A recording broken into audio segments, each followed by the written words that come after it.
आइए हम लोग पीछे जो है संख्या और आयत और इस सब रिलेटेड पर आधारित प्रश्न हम लोग दे चुके थे। आज हम लोग बहुत इंपॉर्टेंट टॉपिक भी है और इसमें भी आपको इसमें जो बचा हुआ था कुछ जैसे आपको बता दें कि नाव और धारा, नाव और धारा पर आधारित प्रश्न रहता है वो कैसे बनेंगे उसकी बताएंगे और उसके बाद आय और बचत वाला भी समझाने की कोशिश करेंगे। पहले समझिए, हेडिंग डालिए नाव यानी धारा, धारा और नाव कर लीजिए। धारा एवं नाव पर आधारित प्रश्न, नाव पर आधारित प्रश्न समझने की कोशिश कीजिए। आधारित प्रश्न की बात करते हैं इसलिए क्यों ये सब लिख रहे हैं, जब इस सब ही क्वेश्चन मिलेगा तो इस सब माइंड तुरंत आप माइंड में हिट करेगा। तो आपको सबसे पहले हम आपको बता दें कि बताइए चाल बराबर फार्मूला क्या होता है होगा, दूरी बटा समय, यही होता है ना। एक दूसरे का हम हमेशा जो है परिवर्तित करते रहिएगा। जब इसके नीचे है तो दूरी नीचे आएगा, दूरी बराबर चाल गुना समय होगा कि नहीं। हम शॉर्ट लिख रहे हैं एस डी और टी, मतलब डी बराबर हम आपसे पूछे मतलब दूरी बराबर तो चाल गुना समय होगा कि ना होगा, होगा कि नहीं। यदि हम आपसे समय पूछ ले तो दूरी उन्हें चल जाएगा तो चाल नीचे चल जाएगा, मतलब कि दूरी बटा चाल हो जाएगा। ये कंडीशन समझ करके चलिएगा, आपको मैथ बनाने में कहीं परेशानी नहीं आएगा, समझ लीजिए। तो इस बात को लेकर के आपको बताने की कोशिश कर रहे हैं, पहले समझते चलिए काम हो जाएगा। तो चलिए अब हम लोग शुरुआत करते हैं धारा एवं नाव पर आधारित प्रश्न की। तो धारा में अब बात बताइए, हम एक कंडीशन समझिए, यह आपके पास नदी है होगा, समझिए ये आपके पास नदी है।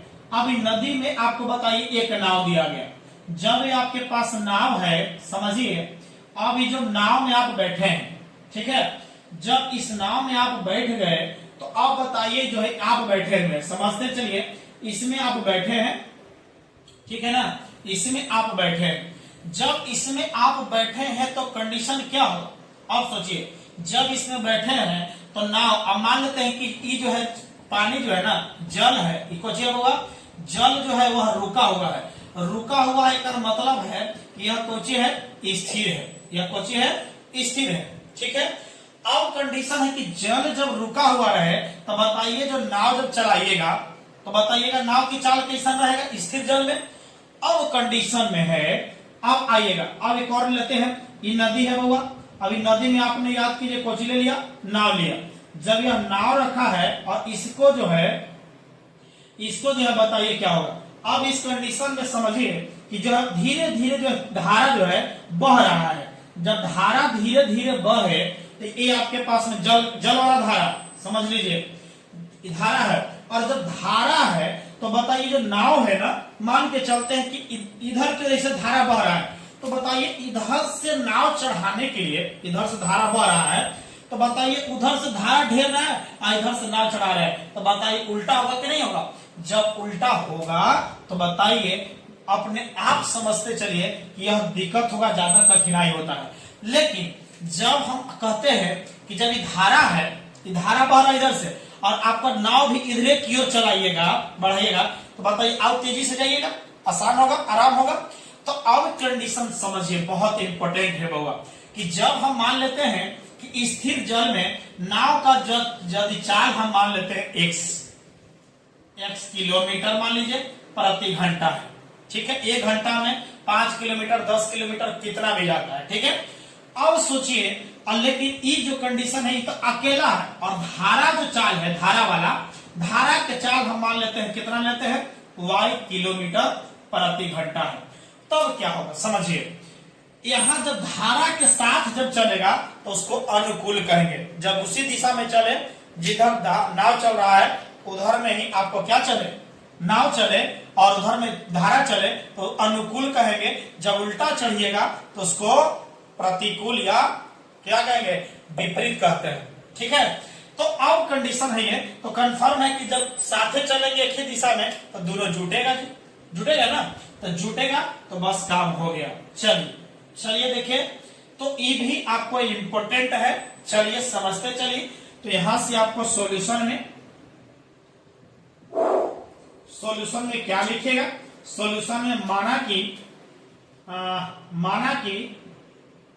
माना कि स्थिर जल में, पहले तो स्थिर है ना, स्थिर जल में किसका बताइए, स्थिर जल में नाव की चाल ना होगा, नाव की चाल बराबर क्या मानिएगा बताइए, x किलोमीटर प्रति घंटा है। तथा बताइएगा धारा की चाल, डायरेक्टली है, तथा यहां लिख लीजिए, तथा धारा की चाल किसका होगा, धारा की चाल। जब धारा की चाल आपके पास में आएगा तो बताइए y किलोमीटर प्रति घंटा, क्योंकि धारा वाला गया। अब कहते हैं क्या मानने में किसी को दिक्कत हुआ होगा तो बताइएगा, समझ में नहीं आएगा तो, क्योंकि जल जो है, जल में स्थिर जल में लिए है, स्थिर जल में नाव की चाल लिया गया और यहाँ बोला कि धारा की चाल लेते हैं, ये तो स्थिर जल हो गया, यहाँ धारा की चाल हम लोग ले लिए कितना, y किलोमीटर प्रति घंटा। अब चलते हैं कि बताइएगा धारा के अनुकूल, यहाँ प्रश्न में दिया जाएगा, समझते चलिए, वो बहुत इंपॉर्टेंट है। धारा के अनुकूल बताइए चाल क्या मिलेगा, चाल। अब सोचिए धारा के अनुकूल जो है बताइए चाल जो मिलेगा वो बताइए क्या मिलेगा। तो चाल जो है धारा के साथ अनुकूल मतलब कि उसी दिशा में चल रहा है, तो बताइए जिधर धारा चल रहा है उधर ही जो है क्या चल रहा है, ना चल रहा है, तो दोनों जुटेगा जी, मतलब है कि दोनों को जोड़ देंगे तो x प्लस y किलोमीटर प्रति घंटा हो गया। तथा धारा के प्रतिकूल मतलब उल्टा न होगा, प्रतिकूल जो चाल होगा, अब यहां से माइंड तनी सा डिस्टर्ब होगा आपका, क्या होगा, अब यहां माइंड में ही घूम रहा होगा कि सर धारा की चाल, जो धारा जो है, धारवा के ज्यादा तेज रहेगा चाल कि नौवा का, माइंड में घूम रहा होगा।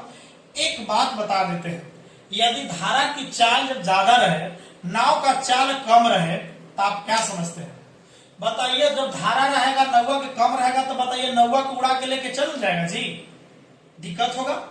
इसीलिए हमेशा नाव की चाल ज्यादा रहेगा और धारा की चाल कम रहेगा, ठीक है। तो अब कंडीशन आइएगा तो धारा की चाल, नाव की चाल जो है स्थिर जल में है, नाव की चाल ज्यादा रहेगा, तो नाव की चाल में से धारा की चाल को क्या करेंगे, प्रतिकूल के लिए घटा लेंगे। तो ये जो है धारा एवं नाव पर जो आधारित प्रश्न था, ये वाला क्लियर हुआ। क्या किसी को दिक्कत हुआ है, नहीं। अब यहां से इसी पार्ट में हम आपको आय और व्यय पर रिलेटेड हम क्वेश्चन दिखा देते हैं, इंपॉर्टेंट है, समझ लीजिएगा, सब प्रश्न बनाने में बहुत काम आएगा जी, बहुत काम आने वाला है। तो अब सोचिए, अब यहां से अब आइए आय व्यय पर आधारित प्रश्न, देखिए क्वेश्चन यहाँ आय एवं व्यय पर आधारित प्रश्न, ये सब बता देते हैं, ये सब इंपोर्टेंट कहाँ है, कंपटीशन में बहुत, ये चैप्टर इतना भयंकर है, कंपटीशन के मामले में सोच नहीं सकते हैं। तो आपको जब देखिए बहुत लोग प्रश्न डायरेक्ट बनाते हैं, जो टीचर जो है, जो भी शिक्षक हैं, पहले बच्चों को आपने थ्योरी बताइए, थ्योरी बताने के साथ साथ बच्चा को बहुत अंदर माइंड डेवलप करता है। तो यहाँ आय की बात कर, आय एवं व्यय पर आधारित प्रश्न है, तो इसको क्या करिएगा, एक बात बताइए, आप मान लेते हैं कि महीना में, मान लेते हैं बउआ कि वह 5,000 रुपया कमा रहे हैं, ठीक है, बताइएगा 5,000 रुपया इनकम हुआ, मतलब उसको क्या कहिएगा, आय हो गया, इनकम, क्लियर है।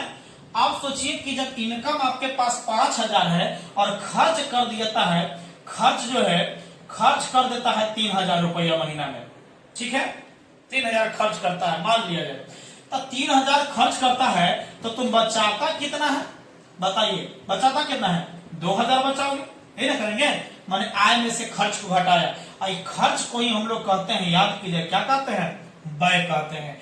मतलब यहां से हम मान के चलते हैं बउआ कि यदि आय और व्यय पर आधारित प्रश्न है, तो मान लेते हैं कि जो है महीने का, महीना लीजिए, महीने कमाते हैं ना लोग, तो मान लेते हैं महीने का जो इनकम है वह x रुपया है, तथा खर्च किया तुमने y रुपया, क्लियर है। तब क्या होगा समझिए, तब बचत आपके पास क्या मिलेगा, ये भी आपको इम्पोर्टेंट है। क्यों जरूरत है सब, पहले जरूरत इसीलिए है कि सब बहुत काम का चीजें होगा। सॉल्यूशन में आपने लिखेगा सब शॉर्टकट भी चाहिए तो शॉर्टकट भी बताएंगे, परेशान मत होइए। आय एवं व्यय पर आधारित प्रश्न है, तो हम यहाँ से हमको मालूम नहीं है, मालूम नहीं है कि आपने कितना कमाया, ठीक है। माना कि महीने का मासिक माने महीना, मासिक आय बराबर कै रुपया होगा, 100 रुपया लिया। कोई दिक्कत है? जब 100 रुपया ले लिया है तब कंडीशन समझ लो, काम हो गया होगा। जब 100 रुपया लिया तथा मासिक व्यय मतलब वो जी होगा खर्च कर सकते हैं ना, व्यय बराबर कै रुपया, y रुपया हो जाता है। क्लियर? जब y रुपया हो जाता है तब आपके पास में सुन लीजिए, तब इसीलिए आय बराबर होता है होगा फार्मूला, सॉरी हाँ ठीक है, आपको यहां से समझ लीजिएगा। यहां से आय बराबर फार्मूला को चुका, माने जितना कमाया, कमाने के बाद में जो आपने खर्च किया इसको क्या किया तुमने, बचत किया, ठीक है ना। माने बचत बराबर आय माइनस खर्च होगा। कोई दिक्कत? तो यहां लिख सकते हैं। तो इसीलिए बचत बराबर आय माइनस कितना, आय माइनस खर्च मतलब व्यय। तो बचत हमको निकालना है, तो बचत निकालना होगा तो आय है आपके पास 100 रुपया, खर्च आपके पास में है y रुपया, बचत आपके x माइनस y रुपया हो जाएगा। तो दिक्कत है? जब यहां तक दिक्कत नहीं है, यहां से और क्वेश्चन समझिए। यहां से आपके पास में आय बराबर क्या फॉर्मूला मिला होगा, ठीक है, आय बराबर मिला, सॉरी आय बराबर करें, पहले आपके पास में बचत बराबर क्या मिला है, बचत बराबर मिला है आय माइनस खर्च। आय माइनस क्या मिला, खर्च मिला। उसके बाद सोचिए यदि यह माइनस है तो कुछ में आएगा प्लस में, तो आपके पास में जब आय निकालना होगा तो बताइए बचत में खर्चवा को जोड़ देंगे, बचत का प्लस में कुछ होगा, जब खर्च को जोड़िएगा तो दोनों क्या मिलेगा, आय मिलेगा। उसी प्रकार जब हमको खर्च निकालना होगा, देख लीजिएगा, खर्च निकालना होगा तो आप यदि माइनस है तो इधर तो प्लस में आ जाएगा, ठीक है, क्लियर हो गया। लेकिन ई वाला प्लस है तो इधर कुछ में माइनस में, अर्थात खर्च बराबर जब आय में से हम बचत को घटा ले तो याद कीजिएगा वह आपके पास खर्च मिलेगा। यह इंपोर्टेंट है बहुत ज्यादा, क्योंकि ये जब जिस तरह से बचत बताया है, बचत बराबर आय माइनस खर्च, उसी प्रकार मान लेते हैं कि यदि आय पूछता है, बचत और खर्च दिया रहेगा तो दोनों को जोड़ना होगा। यदि आय और बचत दिया है, खर्च निकलना होगा तो आपको घटाना होगा आय में से। ये चीज कॉन्सेप्ट यदि क्लियर है तो आपको कंपटीशन में दिक्कत नहीं होने वाला है। तो चलिए, यह कैसा लगा? यदि अच्छा लगा तो बताइए, सब्सक्राइब शेयर जरूर साथी लोग कीजिए और मिलते हैं अगले वीडियो में। धन्यवाद, ओके बाय।